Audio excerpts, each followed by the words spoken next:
नमस्कार मित्रों, धरतीपुत्र चैनल पर आपका स्वागत है। मैं हूं आपका दोस्त मेघ सिंह भाटी। इस चैनल पर आपको कृषि, ग्रामीण व्यवसाय, पशुपालन से जुड़ी हुई जानकारी मैं शेयर करता हूं। आज की वीडियो में बात होगी साइलेज की। साइलेज क्या होता है, कैसे बनता है, उसके क्या फायदे हैं और क्या नुकसान है, ये सब कुछ आपको बताया जाएगा। तो बिना समय को बर्बाद किए हुए मुद्दे की बात करते हैं। साइलेज क्या होता है ये बताने से पहले ये जान लीजिए कि साइलेज की जरूरत क्यों पड़ती है। गाय और भैंस जैसे पशुओं से अच्छा दूध उत्पादन लेने के लिए वर्ष भर हरे चारे की आवश्यकता होती है। ज्यादातर क्षेत्रों में ऐसा संभव नहीं हो पाता है, इसलिए हरे चारे को साइलेज बनाकर संग्रहित किया जाता है ताकि लंबे समय तक यह खराब ना हो, ना ही सूखे और इसका उपयोग किया जा सके। इसमें हरे चारे को दबाकर रखते हैं जिससे लंबे समय तक हरे चारे के सभी तत्व और जो रसीलापन होता है वो उसमें मौजूद रहे और इसके साथ ही चारे में कोई सड़न भी और बुरी गंध भी उत्पन्न ना हो। मैं आपको बता दूं कि साइलेज बनाकर हरे चारे को सुरक्षित रखने का ये जो तरीका है ये यूरोप से ब्रिटेन होता हुआ हमारे देश भारत में आया है। अब सवाल ये आता है कि किस फसल अथवा चारे से साइलेज बनाया जाए, यानी कि कौन सी फसल बेस्ट रहेगी। तो जिन फसलों में कार्बोहाइड्रेट की मात्रा अधिक हो, जैसे कि ज्वार, मक्का, जई, इनमें उत्तम किस्म की साइलेज बनाई जा सकती है। इनमें से जो मक्का है वो सबसे उत्तम माना जा सकता है या माना जाता है। इसके अलावा बाजरा, लोबिया, पुआल, लूसर्न, बरसीम, अगोली जैसे हरे चारे से भी जो साइलेज है वो बनाई जा सकती है। आपको ध्यान ये रखना है कि साइलेज बनाने के लिए फसलों को फूल आते समय ही काट लेना चाहिए, क्योंकि इसमें इस समय जो पोषक तत्व है वो अधिक मात्रा में होते हैं। सबसे पहले सुबह के समय ओस झड़ने के बाद चारे को काटकर खेत में ढेरी बना के फैला देते हैं, जैसे कि कुछ नमी इसमें से सूख जाती है।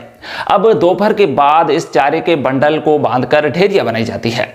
साइलेज रखने के स्थान का चयन करते हुए आपको यह ध्यान रखना है कि जहां बरसात वगैरह का जो पानी एकत्रित ना हो, ऐसी जगह का आपको चयन करना है।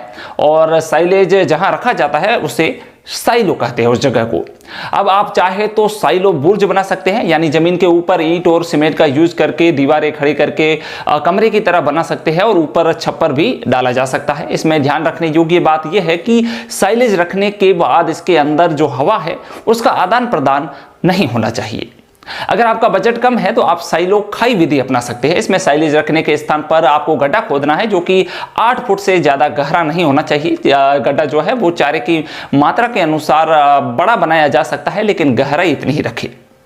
अब इस गड्ढे के नीचे और साइड में घास फूस बिछा दे ताकि जो साइलेज है उस पर मिट्टी ना लगे। आगे जो हमने खेत में चारा इकट्ठा किया है उसकी कुट्टी बनाकर उसे गड्ढे में 2 फुट तक भरे और फिर अच्छे से खूंद कर दबाए।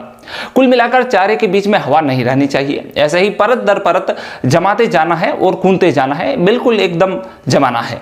मैं आपको बता दूं कि साइलेज में लैक्टिक एसिड बनाने के लिए गुड़ का छिड़काव किया जाता है। इसके अलावा यह जल्दी खराब ना हो इसके लिए इसमें नमक का हल्का छिड़काव भी किया जाता है। चारे को अच्छे से जमाने के बाद अब जब गड्ढा भर जाए तो उसे खूंद कर जमाने के बाद घास फूस से ढक देना चाहिए। आप चाहे तो पॉलीथीन से भी चारे को ढक सकते हैं, जिससे कि हवा का जो आदान प्रदान हो वो नीचे ना हो और पानी भी बरसात का जो है वो नीचे गड्ढे में ना जाए। अंत में इसके ऊपर मिट्टी से लेप करके अच्छे से बंद कर देना है। मैं आपको बता दूं कि इसके लगभग 3 महीने बाद साइलेज बनकर तैयार हो जाता है और पशुओं को खिलाया जा सकता है। एक जरूरी बात यह भी है कि इसमें साइलेज बनाते समय इसमें जो लैक्टिक एसिड पैदा होता है ये पशु के रूमन का पीएच स्तर गिराने लगता है। इस स्थिति से बचने के लिए साइलेज के साथ कम मात्रा में मीठा सोडा पशु को खिलाया जाए तो ये पीएच का स्तर जो है वो कम नहीं होगा और पशु को होने वाली जो समस्या है उसका सामना भी नहीं करना पड़ेगा। तो मित्रों, ये थी साइलेज बनाने की संपूर्ण विधि।